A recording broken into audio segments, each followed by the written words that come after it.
नमस्कार, स्वागत है एक बार फिर से today breaking news headlines news के तहत राजस्थान की तमाम सिलेक्टेड और महत्वपूर्ण खबरों में। तो दोस्तों आज हम आपके लिए लेके आए हैं राजस्थान की तमाम सिलेक्टेड और महत्वपूर्ण खबरें। जी हाँ, इस वीडियो में आपको देखने को मिलेगा कि राजस्थान सरकार यानी कि भजनलाल शर्मा राजस्थान की जनता के लिए क्या क्या बड़ी घोषणाएं करने जा रही है, जिनके चलते आम लोगों को क्या क्या बड़े फायदे होंगे और किन किन चीजों का रखना होगा विशेष ध्यान। अगर आप भी राजस्थान से हैं तो ये सभी अपडेट्स आपको जानना बेहद ही जरूरी है, क्योंकि ये सभी अपडेट्स आपकी रोजमर्रा जिंदगी से जुड़ी हुई हैं। तो आइए दोस्तों यहाँ पर बात करते हैं एक एक करके इन सभी अपडेट्स के बारे में विस्तार से। लेकिन उससे पहले अगर आप इस चैनल पर पहली बार वीडियो देख रहे हैं तो वीडियो के नीचे लाल बटन है, उसे दबाकर चैनल को सब्सक्राइब कर लीजिए। पास में एक बेल आइकन है, उस पर क्लिक कर ऑल नोटिफिकेशन बेल को भी ऑन कर लीजिए। साथ ही साथ इस वीडियो को अपने दोस्तों और परिवार वालों के साथ ज्यादा से ज्यादा संख्या में शेयर जरूर कर दें, ताकि वे सभी इन सभी अपडेट्स को जान पाएं और उनको भी काफी हद तक मदद मिल सके। तो दोस्तों बिना टाइम वेस्ट के बात की जाए यहाँ पर पहली बड़ी अपडेट की, तो यहाँ पर पहली बड़ी अपडेट निकल के आ रही है।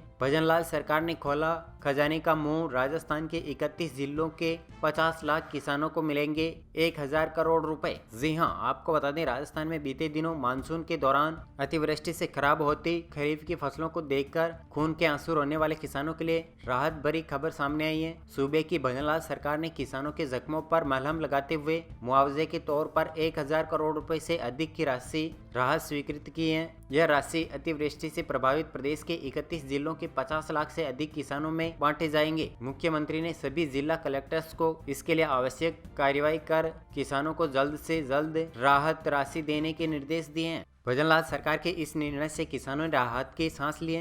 राजस्थान में इस साल औसतन से करीब 2 गुना बारिश हुई थी। अतिवृष्टि के कारण किसानों की फसलें खेतों में बर्बाद हो गई थी। फसल खराबे को देखकर किसानों की आंखों में आंसू आ गए थे। उनके सामने रोजी रोटी का संकट खड़ा हो गया था। अतिवृष्टि के कारण बर्बादी के कंगार पर पहुंचे किसानों ने सरकार से राहत की मांग की थी। बाद में इस मसले पर सियासत भी खूब गरमाई थी। आपको बता दें यहाँ पर पहले 6 जिलों के लिए मुआवजे की अपडेट थी, लेकिन अब 31 जिलों के 50 लाख किसानों को मिलेंगे 1000 करोड़ रुपए। चलिए चर्चा करते हैं यहाँ पर अगली बड़ी अपडेट की। तो यहाँ पर अगली बड़ी अपडेट निकल के आ रही है। भजनलाल सरकार का बड़ा तोहफा, 20,000 युवाओं को देंगे नियुक्ति पत्र, जानिए पूरा प्लान। जी हाँ, आपको बता दें भजनलाल सरकार प्रदेश के युवाओं के लिए बड़ी सौगात लेकर आए हैं। मुख्यमंत्री भजनलाल शर्मा के निर्देश पर राज्य में दिसंबर महीने में रोजगार उत्सव आयोजित कर 20,000 युवाओं को नियुक्ति पत्र प्रदान किए जाएंगे। सीएम ने संबोधित अधिकारियों को सभी लंबित भर्तियों को जल्द निस्तारित कर पात्र अभ्यर्थियों को जल्द से जल्द नौकरी देने के निर्देश दिए हैं। मुख्यमंत्री भजनलाल शर्मा ने कहा है कि युवा शक्ति ही राजस्थान की सबसे बड़ी ताकत है।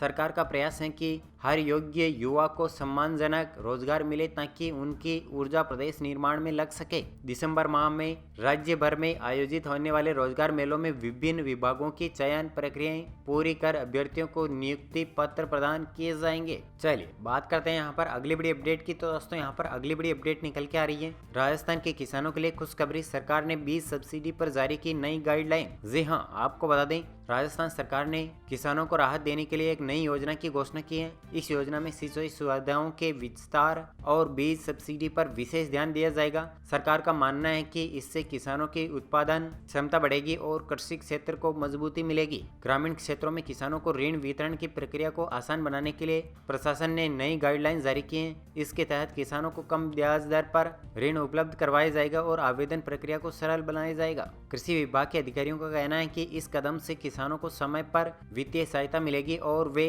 आधुनिक तकनीक व बेहतर बीजों का उपयोग कर सकेंगे। विशेषज्ञों का मानना है कि सिंचाई और बीज सब्सिडी पर जोर देने से राज्य में कृषि उत्पादन में उल्लेखनीय वृद्धि होगी। चलिए बात करते हैं यहाँ पर अगली बड़ी अपडेट की। तो यहाँ पर अगली बड़ी अपडेट निकल के आ रही है। अंता उपचुनाव के लिए मतदान के बाद एग्जिट पोल में टिकी नजरें, देखिए किसे मिल रही बढ़त। जी हाँ, आपको बता दें राजस्थान के 12 जिले के अंता विधानसभा सीट उपचुनाव के लिए मंगलवार को मतदान हुआ। राज्य निर्वाचन विभाग की ओर से अंता विधानसभा चुनाव को लेकर कड़े सुरक्षा इंतजाम किए गए। निर्वाचन विभाग ने मतदाताओं से शांतिपूर्वक मतदान में भाग लेने और लोकतंत्र के इस उत्सव को सफल बनाने की अपील की। अंता उपचुनाव में शाम 5 बजे तक 77.17% मतदान हो चुका था, जो साल 2023 में 80.3 के करीब पहुंच चुका था। अनुमान लगाया जा रहा है कि 83% मतदान हुआ है। नतीजा की घोषणा 14 नवंबर को मतगणना के बाद होगी, लेकिन फिलहाल सबकी नजरें एग्जिट पोल पर टिकी हुई हैं। यहाँ पर आपको बता दें पीपुल्स पल्स ने एनडीए को 133 से 159 सीटें और पीपुल्स इंसाइट ने 133 से 148 सीटें मिलने का अनुमान जताया है। ये सभी सर्वे इस बात की पुष्टि करते हैं कि एनडीए बहुमत के आंकड़े 122 से काफी आगे निकलता दिख रहा है। अच्छा, इस पर आपका क्या कहना है? अंतः उपचुनाव में किस पार्टी को मिल सकता है भारी बहुमत? आपकी राय हमें कमेंट सेक्शन में जरूर बताएं। चलिए बात करते हैं यहाँ पर अगली बड़ी अपडेट की। तो यहाँ पर अगली बड़ी अपडेट, राजस्थान हाईकोर्ट के फैसले के बाद मंडरा रहा खतरा, क्या जयपुर की इन कॉलोनियों के लोग हो जाएंगे बेघर? जी हाँ, आपको बता दें जयपुर के सांगनेर इलाके में बनी कई कॉलोनियों पर अब बुलडोजर चल सकता है। राजस्थान हाईकोर्ट ने आवासन मंडल को सख्त आदेश दिए हैं कि वे 4 हफ्तों के भीतर अवैध कब्जे हटाकर रिपोर्ट पेश करें। यह मामला आवासन मंडल की भूमि पर बनी 86 कॉलोनियों से जुड़ा हुआ है। सोमवार को सुनवाई के दौरान जवाब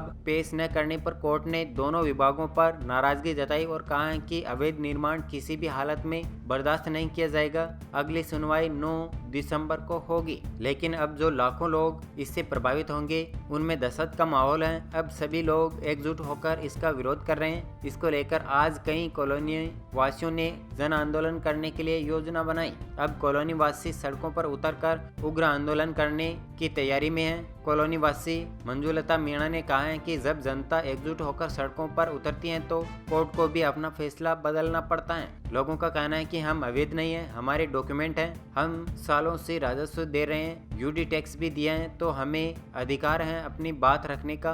अगर हाई कोर्ट हमारी नहीं सुनता है तो सुप्रीम कोर्ट भी जाएंगे, लेकिन अपना अधिकार लेकर रहेंगे। गौरतलब है कि अगस्त में ही कोर्ट ने अतिक्रमण हटाने के आदेश दिए थे, लेकिन कार्रवाई पूरी नहीं हुई, जिस पर अब कोर्ट ने सख्ती दिखाई है और कोर्ट ने कहा है कि सरकारी अवाप्तशुदा भूमि पर जितने भी अतिक्रमण है उन्हें तुरंत हटाया जाए। चलिए चर्चा करते हैं यहाँ पर अगली बड़ी अपडेट की। तो यहाँ पर अगली बड़ी अपडेट, राजस्थान में ये बड़ी पेयजल परियोजना ठप, कई गाँवों में पानी का संकट। जी हाँ, आपको बता दें पोखरण फलसूंड बालोतरा पेयजल परियोजना के अजासर प्लांट पर विद्युत सप्लाई में बार बार ट्रिपिंग होने के से शहर और आसपास के 70 से अधिक गाँवों में पानी की आपूर्ति बुरी तरह से प्रभावित हो गई है। शहर क्षेत्र में 5 से 6 दिन और ग्रामीण क्षेत्रों में 10 से 12 दिन के अंतर पर ही पानी की सप्लाई हो रही है। इससे लोग सर्दी में भी पानी की किल्लत झेल रहे हैं और महंगा पानी खरीदने को मजबूर हैं। परियोजना के अजासर प्लांट पर पिछले एक महीने से वोल्टेज समस्या बनी हुई है। पूरी क्षमता से बिजली नहीं मिलने के कारण दिन में कई बार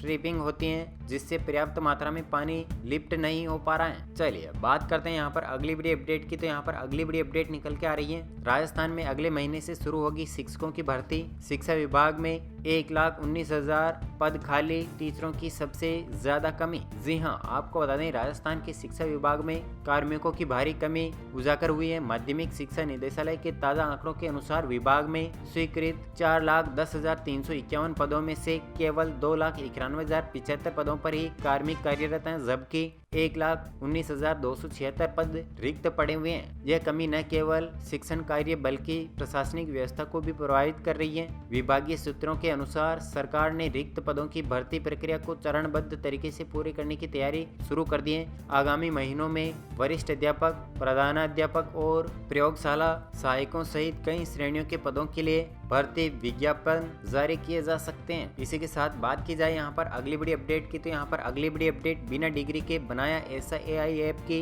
गूगल ने भी कर दी $2,000 की फंडिंग। जानिए कौन है राजस्थान का पवन जोशी। आपको बता दें हिम्मत और कुछ कर गुजरने का जुनून हो तो मुश्किलें रास्ता नहीं रोक सकती। यह बात पाटमदेसर निवासी युवा सॉफ्टवेयर डेवलपर पवन जोशी के जीवन में देखने को मिलती है। उन्होंने बताया कि पाटमडे नाम का एक आर्टिफिशियल इंटेलिजेंसी यानी कि AI स्टडी ऐप बनाए जो पढ़ाई को बेहद आसान बनाएगा। पवन की इस काबिलियत और इनोवेशन को दुनिया की सबसे बड़ी टेक कंपनी गूगल ने भी पहचाना है। गूगल ने पवन को उनके इस प्रोजेक्ट के लिए $2,000 यानी कि करीब 1,60,000 रुपए की फंडिंग दी है। यह funding Google for startups programme के तहत मिली है, जो दुनिया के सबसे बेहतरीन नए विचारों को आगे बढ़ाने में मदद करता है। चलिए इसी के साथ बात की जाए यहाँ पर अगली बड़ी अपडेट की। तो यहाँ पर अगली बड़ी अपडेट निकल के आ रही है, राजस्थान में OPS पर बवाल, रोडवेज कर्मचारियों ने काली पट्टी बांधकर सरकार के खिलाफ किया प्रदर्शन। जी हाँ, आपको बता दें राज्य सरकार द्वारा बोर्ड, निगम, सार्वजनिक उपक्रम, स्वायत्त शासी संस्थाओं और विश्वविद्यालयों में पुरानी पेंशन योजना यानी कि ओपीएस समाप्त करने के आदेश के बाद विरोध की लहर तेज हो गई है, जिसके लिए 9 अक्टूबर 2025 को जारी इस आदेश के खिलाफ अब विभिन्न संगठनों ने खुलकर मोर्चा संभाल लिया है। सोमवार को राजस्थान रोडवेज मुख्यालय में कर्मचारियों ने काली पट्टी बांधकर सरकार के निर्णय के खिलाफ विरोध दर्ज करवाया है। यह विरोध राजस्थान परिवहन निगम मंत्रालय एवं अधीनस्थल कर्मचारी संघ सहित कई संगठनों के संयुक्त मंच के तहत किया गया है। कर्मचारियों ने मुख्यालय परिसर में एकजुट होकर नारेबाजी की और सरकार से अपने आदेश को वापस लेने की मांग की है। संघ पदाधिकारियों ने कहा है कि पुरानी पेंशन योजना ही कर्मचारियों की सामाजिक सुरक्षा और बुढ़ापे की लाठी है। इसे खत्म करना कर्मचारियों के भविष्य से खिलवाड़ है। कर्मचारियों ने स्पष्ट किया है कि जब तक सरकार अपना फैसला वापस नहीं लेती तब तक आंदोलन जारी रहेगा। राजस्थान रोडवेज के सभी डिपो और इकाइयों में सोमवार को पूरे दिन ड्यूटी के दौरान कर्मचारियों ने काली पट्टी बांधकर विरोध जताया। कर्मचारियों ने कहा है कि नई पेंशन योजना से न तो स्थिरता है और न ही सुरक्षा, इसलिए ओपीएस को फिर से लागू करना आवश्यक है। इसके चलते यहाँ पर आपको बता दें, कर्मचारी नेताओं ने घोषणा की है कि अगला चरण अब और बड़ा होगा। आगामी 18 नवंबर को जयपुर के शहीद स्मारक पर रोडवेज सहित अन्य बोर्ड निगमों के कर्मचारी एकजुट होकर धरना देंगे। उनका कहना है कि यह आंदोलन केवल ओपीएस के लिए नहीं बल्कि कर्मचारियों की सामाजिक सुरक्षा की लड़ाई है। तो दोस्तों, यह थी आपके लिए today breaking news headlines news के तहत राजस्थान की तमाम सिलेक्टेड और महत्वपूर्ण खबरें, जो कि एक एक करके आपको सभी अपडेट्स विस्तार से बता दी गई हैं। उम्मीद करता है महत्वपूर्ण जानकारी अपडेट आपको मिल गई होगी। तो दोस्तों, वीडियो के नीचे लाल बटन है, उसे दबाकर चैनल को सब्सक्राइब कर लीजिए। पास में एक बेल आइकन है, उस पर क्लिक कर ऑल नोटिफिकेशन बेल को भी ऑन कर लीजिए। साथ ही साथ इस वीडियो को अपने दोस्तों व परिवार वालों के साथ ज्यादा से ज्यादा संख्या में शेयर जरूर कर दें, ताकि वे सभी जान पाएं इन सभी महत्वपूर्ण अपडेट्स को और काफी हद तक उनको भी फायदा मिल सके। मिलते हैं अगले ताजा और सटीक वीडियो के साथ, तब तक के लिए जय जय राजस्थान।